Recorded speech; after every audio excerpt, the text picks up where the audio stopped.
Courtney Cronin joins us right now on ESPN 1000. Courtney, pretty good day for the Bears. What did you hear as far as how this day took shape?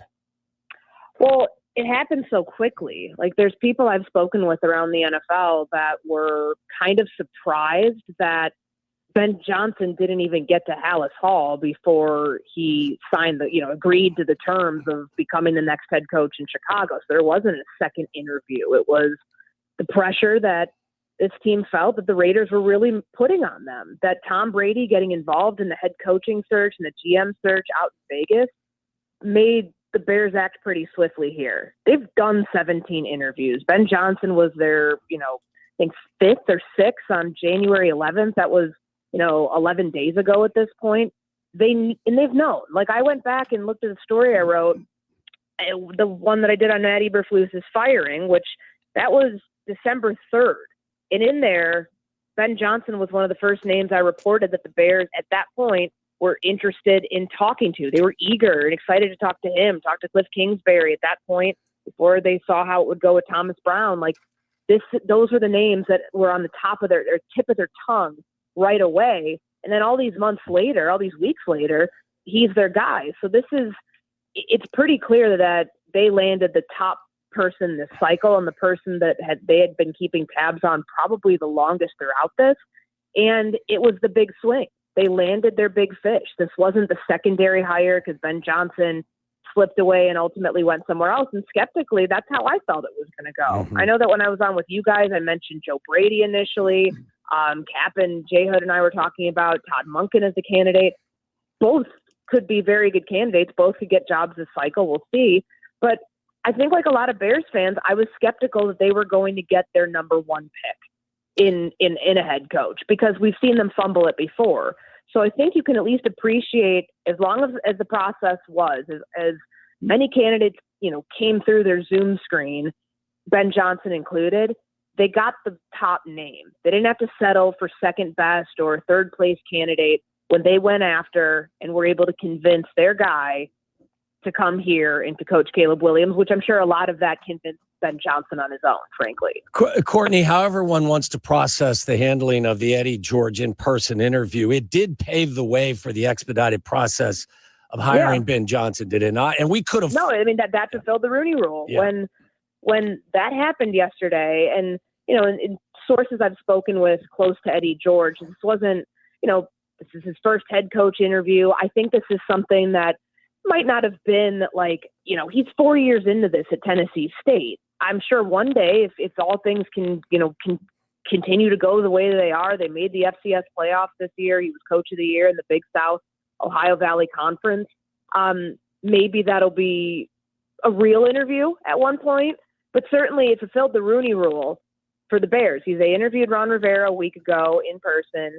They had Mike McCarthy in last Wednesday, and then the third in-person interview was with the minority candidate, Eddie George. Now, you can think, okay, they only did that because they wanted to put themselves in position right at the start of the week to land Ben Johnson, because there's other teams. I do not believe that the Saints are in compliance with the Rooney Rule right now. Certainly, the Dallas Cowboys are not there, at this point either. I think they've gotten Leslie Frazier in. They might need to do one more, but the Bears, for all of the people that they've interviewed, it took them until yesterday, interview number 17, the last one, to be in compliance with the league's mandate. And, that was important. I mean, they obviously had to do it.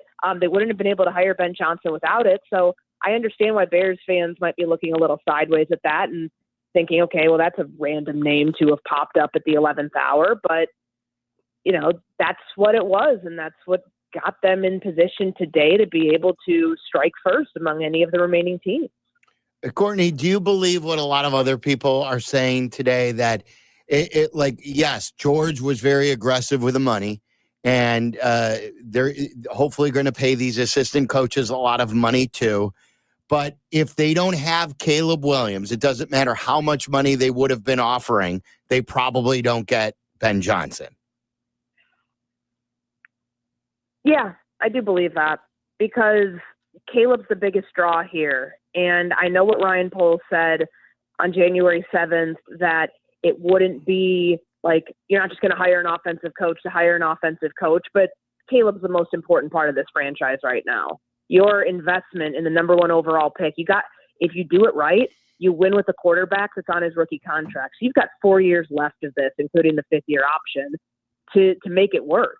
You couldn't afford to screw up this hire. And for Ben Johnson, if he really wanted his own general manager, I'm very curious to hear what his take is on that whole situation with Lance Newmark, who's been his longtime friend in personnel, who was with the Detroit Lions for a long time and now with the Commanders as their assistant GM. If he really wanted all of that, he could have gone to Vegas. Vegas doesn't have a quarterback, though. So I think that the overarching pull here is that the Bears have untapped potential in Caleb Williams, and Ben Johnson looks at that and says, I can do for him what I did for Jared Goff. And, if all goes according to plan, you can have sustained success for that for years to come, where it's not like he's going to be looking for the next thing because he's already a head coach in the NFL. And that's good for Caleb, kind of what he talked about on the St. Brown Brothers podcast last week, that selfishly why he wanted an offensive head coach was because it's somebody you grow with. And that, you mentioned 15, 17, 19 years from now, which, shoot for the moon, I get it. But in theory, if it goes according to plan, you can have that sort of Patrick Mahomes, Andy Reid symbiotic relationship. That's the goal for anybody that's in either of those two positions, head coach and quarterback, to be able to have sustained success together for a long time. Early in the year, Courtney, they did something they've never done, and that's fired a coach in the middle of the season. Now, if you believe the whispers, this contract is going to cost them $13 million a year or more. As Silvy said, you're talking about probably expensive DCs and special teams coordinators. Is this truly the Warren factor here? Is, in your opinion, business being done differently now with Kevin in charge?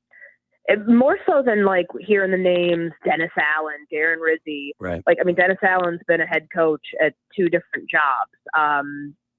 That's a pretty sizable name to have as your defensive coordinator. And even with Darren Rizzi, who was the interim coach for the Saints this year, being linked to the Bears for their special teams job, you're not going after first-time people doing these things. And I think in a place like Chicago, where you do have a first-time head coach, you got to have the support staff and structure around him that Matt Eberflus didn't have, and being able to lean on people who have done it before. And I'm curious, we'll start to hear names of other people that are going to fill out that staff in the coming days. Ben Johnson doesn't really have a tree. He started his career in Miami, honestly, not that long ago. It was 2012. Mm-hmm. He doesn't come from the Saints tree. He doesn't come from, obviously that's where Dan Campbell came from before taking the Lions job. And a lot of the coaches that are being linked to him are from that tree. So his network's probably pretty small. In that case, you're going to want to hire people with a lot of experience. That comes with a cost. But beyond those names that we're hearing, when Schefter reported over the weekend that the Bears inquired about Mike Tomlin, no matter how much of a long shot that was, you don't do that if you're not willing to commit to paying a coach of that caliber what he is contractually obligated to. We know he makes upwards of $15 million a year. You don't reach out and put your neck out there to say, hey, we'd like to talk to him if we're able to, if you're not willing to foot that cost. So to me, that was the moment where everything kind of felt different. And I think it was a big step forward for the Bears to make this sort of commitment, knowing, remember the rumor we heard last year about Ben Johnson being able to command upwards of 20? I don't know 15 if for sure. That's what it is here. Right. But that's a lot of money, guys. Matt Eberflus was making $6 million a year. Mm-hmm. They're going to be paying double that minimum for this head coach. So what are your expectations now on what we see with him and his impact on personnel? Do you think that Ryan Poles will look to him to help him draft some offensive players, especially line? Yeah, he's going to have to. He comes to a place with all of these resources. They've got 4 picks in the top 72. They have 3 offensive linemen who are primary starters who are on the way out. Tevin Jenkins, Matt Pryor, Coleman Shelton. They've got to replace a lot of pieces there. And I look at this and I think that Ben Johnson's going to have a lot of conversations in personnel. Now, is he going to have control over the roster? No, but if you see how somebody does it in one spot and it works, wouldn't you, if you're Ryan Poles, the guy who hired him? Remember, Poles is the one leading the search. He was never going to hire somebody that was going to come in here and turn around and fire him, even though there was that idea out there, and still is, that maybe Ben Johnson wanted his own personnel people. But you're going to look at the people who've done it and say, well, what do you need? What do you need to make this thing work? And I would imagine that Ben Johnson wouldn't have taken this job without getting some sort of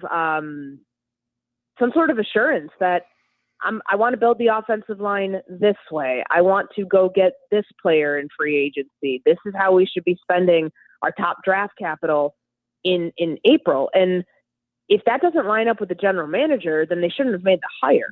So I feel like if they're really doing this the right way, then Ben Johnson's you're not just gonna give him the groceries and say go cook a meal if it's not stuff that he's already picked out, because you're not going to get the result that you got in Detroit. And I think that starts with certainly the roster, but the coaches that he wants around him in Chicago to be successful. With that alignment that you're talking about, do you expect, because he was able to land Ben Johnson, that now Ryan Poles does get an extension? Or do you truly believe they're going to take a wait and see approach on how this year goes?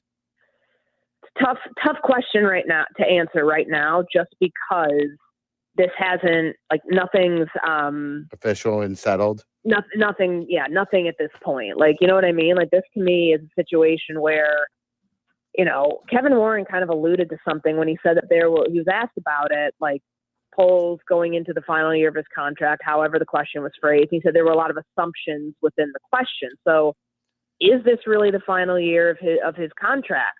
Is there some wiggle room there? I know he said a year is a lifetime and all those things. It's kind of well, if you're saying that, how come you're not, why are you not able to just go ahead and sign this guy to an extension? But I think in the coming weeks, if we don't hear about it then, you're probably thinking they're going to play this thing out, but because it would make a lot of sense when you get Ben Johnson linked in, when you get him signs his contract, the whole thing, that you'd want to put those two on the same timeline. But again, I think it's still too early to tell because we have not heard anything yet about this. Who do you got in tonight's game, Courtney? I've got Ohio State. I hope Notre Dame keeps it close. They're so impressive to watch. I've enjoyed, seeing them up close in the first round of the college football playoff, getting to watch what they've done the last couple of games. But I think Ohio State's too talented, too deep. And I think we get the Will Howard legacy game. We talk about all the other skill players this team has, how great their defense is. Let's put some respect on the quarterback, too, because he's been tremendous in the CFP. Any other thoughts from the football weekend? What was the biggest thing that stood out to you? I was heartbroken last night for Lamar Jackson. I don't know. We were watching the game at Gene and Giorgetti's. The bar just went completely silent when Mark Andrews dropped that pass. Oof. And I just kept thinking, damn, is that really fourth down? Is that really it? That's the way this ends? And it's so disappointing because, you couldn't go wrong with either pick. Either guy could win the MVP, and it's a regular season award. I get that. But I really thought this was the year for Lamar to go to the AFC Championship and have a chance to, unthrone the Chiefs. And I have no doubt that it'll be a good game when Josh Allen and his crew try to go toe-to-toe with Kansas City next week. But I was real disappointed for Lamar. And it does show you, too. Just think about the final 4 minutes in the Eagles game. That thing they were running away with it. It was 28-15. And then all of a sudden, Matthew Stafford and the Rams make a couple plays, and it's holy hell, this game's a 6-point game. And then to watch Jalen Carter, of all people, which everybody in Chicago knows that connection because that's the player the Bears could have had at 9 when they traded back one pick to get the 4th to send that pick to Philadelphia. Watching the game wrecker that he is to be able to get that sack, and, everybody else too, when they were exhausted, playing in the snow, just had everything stacked against them, that should point to some pretty obvious decisions that I think the Bears need to make in free agency along the defensive line. And of course, what we've been talking about with the offensive line too. No Culture and no Carter. Yeah, that's right. We were left over too. Right. It would be one thing if they built up this amazing culture and every move they made and every person that they got was great for the culture, and they were this really good team. But when you leaned on culture, and then 2 of your head coaches were dismissed for HR violations, and then you traded for Claypool, and then you signed Nate Davis, and all these other guys were bad culture fits, and then your team folded after one game. It all stops now. With Ben Johnson. Yes. But you know what I'm saying? Yeah, Like, you can't claim culture then. So No, yeah, and I mean, I'm really curious to see how Ben Johnson, like what does that look like to Ben Johnson? Because this is a tough job for a first-time head coach. It's why I think that they were so intrigued by Mike Vrabel, Pete Carroll, Ron Rivera, Mike McCarthy. Were some of those maybe not the most intriguing names? Sure, but they had the experience of doing this before. And I do think that matters, because in a place like this, when you're not going to get the same sort of leash to make this thing work. I mean, I don't know how people really fit. Like, I mean, we can all look back at it and have different opinions now in hindsight, but did people really view Matt Eberflus as the one? It would be like the last head coach you ever hire sort of thing, even though we know that coaches are hired to be fired. But like, he had 3 years. Like, is Ben Johnson, he's not going to get the same benefit of, oh, you guys are going through a complete teardown of this roster. It's going to take time. You're going to suck for a while. That's not the case here. And for somebody who's never been a head coach before, I'm curious just how he is going to insulate himself to make sure that sort of pressure doesn't get to him. And, whatever that culture looks like, you've heard Lions players talk about him. They really like this guy. Jared Goff turned his career around when he was a cast-off from the Rams, and he was, on his way to, just being a guy who bounces around the league or whatever it was when the trade happened. He revived his career under Ben Johnson. And that's you can't look at that and say, I don't want that for like Caleb Williams. Like, you expect that will be the case with Caleb Williams and Ben Johnson, and that hopefully for his sake, all the other stuff can work itself out to where that external pressure of being a first-time head coach in this market doesn't get in the way. Courtney, great work. We appreciate it. I bet you're glad it's over. Yeah, I mean, it's actually only beginning at this point. I was going to say, it's just starting. At least they did it before Super Bowl. Yeah, I'm with you. So we don't have to wait this long, next 2 weeks knowing that they're going to hire somebody. And it's nice that they were the ones to strike first and not have to be the team that gets, second best at the end. That's reactive. Right. Thanks, Great Courtney. work, Courtney. Thank you. Thanks, guys. Take care. There you go.